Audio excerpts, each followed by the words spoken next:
Hey everyone, welcome back to my channel. Today in this video, I will discuss with you organized retailing. Organize retailing एक बहुत popular type की retailing है जो आज के era में बहुत ज्यादा पॉपुलर है। ऑर्गेनाइज्ड वर्ड का मीनिंग क्या होता है? किसी चीज को प्रॉपरली अरेंज करना।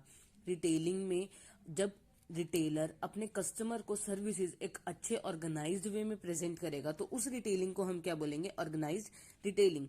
ऑर्गेनाइज्ड रिटेलिंग का कॉन्सेप्ट काफी टाइम से अब पॉपुलर चल रहा है इंडिया में भी। ये एक सेक्टर है जिसने बहुत जल्दी ग्रोथ पकड़ी बिजनेस एनवायरनमेंट में और गवर्नमेंट पॉलिसीज में। ऑर्गेनाइज रिटेलिंग में क्या क्या आते हैं? बड़े बड़े शॉपिंग मॉल्स आ गए, बड़े बड़े कॉम्प्लेक्स आ गए जो बहुत सारे ब्रांडेड गुड्स ऑफर करते हैं, सर्विसेज प्रोवाइड करते हैं, या डेली की गुड्स भी, फास्ट मूविंग कंज्यूमर गुड्स जो होते हैं, एफएमसीजी गुड्स होते हैं, वो भी प्रोवाइड करते हैं।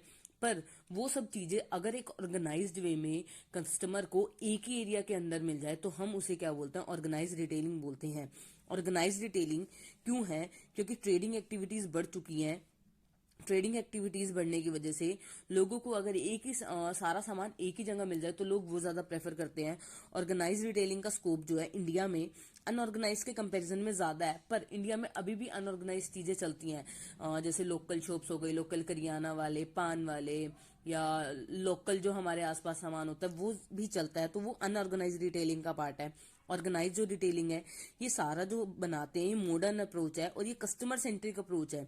ये भी जो भी सारा काम करते हैं वो कस्टमर को ध्यान में रखते हुए करते हैं और ये नई नई टेक्नोलॉजीज यूज करते हैं, जैसे मैनेजमेंट इन्फॉर्मेशन सिस्टम। पूरा मैनेज इनका जो होता है एक प्रॉपरली वैसे एक सामान मैनेज होता है।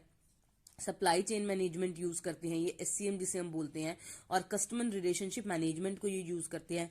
ये सारा हमारा किस में आता है? ऑर्गेनाइज रिटेलिंग में आता है। ऑर्गेनाइज रिटेलिंग के फीचर्स क्या क्या हैं? इसका बेटर इंफ्रास्ट्रक्चर। जो ऑर्गेनाइज रिटेलिंग है उसका अनऑर्गेनाइज के कंपैरिजन में बहुत ज्यादा इंफ्रास्ट्रक्चर जो होता है अच्छा होता है। ये सारी कस्टमर से रिलेटेड होती है, कस्टमर की ओरिएंटेड होती है। ये सारे यही चीज सोचते हैं कि हम अपने कस्टमर को कैसे अच्छी सर्विस प्रोवाइड कर सकते हैं। कस्टमर फोकस्ड ऑर्गेनाइज्ड रिटेलिंग जो है वो अभी हमने पढ़ा कस्टमर सेंट्रिक होती है। जितने भी सारे काम करते हैं वो कस्टमर को ध्यान में रखते हुए करते हैं। कस्टमर को क्या चीजें अच्छी लग सकती हैं और हर तरह के कस्टमर्स को ध्यान में रखते हुए लो लेवल, मीडियम लेवल और हायर लेवल सबको ध्यान में रखते हुए प्रोडक्ट्स अरेंज करते हैं। मॉडर्न अप्रोच ऑर्गेनाइज्ड जो रिटेलिंग है ये अनऑर्गेनाइज के कंपैरिजन में क्या है? मॉडर्न अप्रोच है। ये एससीएम और सीआरएम यूज करते हैं, यानी सप्लाई चेन मैनेजमेंट का एक चेन यूज करते हैं, जिसमें ये क्या करते हैं? अपने सामान को चेन वाइज अरेंज करते हैं। जैसे ग्रोसरी आइटम एक जगह, डेली सोप्स आइटम एक जगह, स्नैक्स आइटम एक जगह, और कस्टमर के साथ एक रिलेशनशिप मैनेज करके रखते हैं। टेक्नोलॉजिकल एडवांसमेंट जो हमारी ऑर्गेनाइज रिटेलिंग है ये बेटर सर्विसेज देना चाहती है अपने कस्टमर्स को, मॉडर्न इंफ्रास्ट्रक्चर यूज करके और मैनेजमेंट को यूज करके, और ये नई नई टेक्नोलॉजीज यूज करती है अपने ट्रांजेक्शन्स को बेटर बनाने के लिए। और कंट्रीब्यूशंस टू कंट्रीज जीडीपी। अब ऑर्गेनाइज रिटेलिंग है, इतना ज्यादा प्रॉफिट होता है, इतनी ज्यादा अर्निंग होती है, तो ये हमारी कंट्री में भी जीडीपी में ग्रो कंट्रीब्यूट करता है, जो हमारी कंट्री के लिए भी बेनिफिशियल है। Improve productivity and profitability. इसके चक्कर में प्रोडक्ट भी इम्प्रूव हो रहा है। लोग क्या कर रहे हैं? नए नए टूल्स यूज कर रहे हैं बिजनेस को कंडक्ट करने के लिए। कॉस्ट को हम अपने प्रोडक्ट कैसे लो कर सकते हैं, कस्टमर तक कैसे एफिशिएंटली पहुंचा सकते हैं कि प्रोडक्ट खराब ना हो, वो सारी चीजें यूज कर रहे हैं। Employment organize retailing large scale पे होती है तो यहाँ पे क्या मिलती है? बहुत ज्यादा एम्प्लॉयमेंट फैसिलिटीज भी मिलती है लोगों को ऑर्गेनाइज रिटेलिंग में।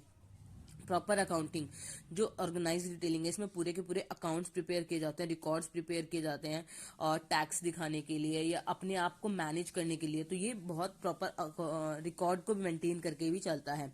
ऑर्गेनाइज रिटेलिंग में जनरली वो लोग ब्रांडेड प्रोडक्ट्स यूज करते हैं जिनसे कस्टमर अट्रैक्ट होता है, जो कॉस्टली भी होते हैं पर साथ साथ वो कस्टमर के बेनिफिट के लिए भी होते हैं। ऐसा नहीं है कि यहाँ पे सारे ब्रांडेड प्रोडक्ट्स मिलेंगे, आपको मीडियम क्वालिटी प्रोडक्ट्स भी अवेलेबल हो सकते हैं। ये था ऑर्गेनाइज रिटेलिंग के बारे में। क्विक रिकैप लेते हैं। ऑर्गेनाइज रिटेलिंग में क्या होता है कि हम लोग क्या कर सकते हैं? ऑर्गेनाइज वे में सारा सामान अरेंज होगा। इसके एग्जांपल क्या हो सकते हैं? शॉपिंग मॉल, कॉम्प्लेक्स, पीवीआर्स, ये सारे ऑर्गेनाइज रिटेलिंग में हो सकते हैं जहां पे सारा सामान प्रॉपरली अरेंज होता है, इनका इंफ्रास्ट्रक्चर अच्छा होता है, कस्टमर पे फोकस करते हैं, नए नए टूल्स यूज करते हैं, मॉडर्न अप्रोच के साथ काम करते हैं, कंट्री के कंट्रीब्यूशन में जीडीपी में कंट्रीब्यूट करते हैं, प्रोडक्टिविटी को कैसे इंप्रूव कर सकते हैं, प्रॉफिट को कैसे इंप्रूव कर सकते हैं, नए नए मेथड्स लाते हैं, एम्प्लॉयमेंट अपॉर्चुनिटी प्रोवाइड करते हैं, अकाउंट्स को प्रॉपरली मेंटेन करके रखते हैं, ब्रांडेड प्रोडक्ट सेल करते हैं, ये सारे थे ऑर्गेनाइज रिटेलिंग के फीचर्स।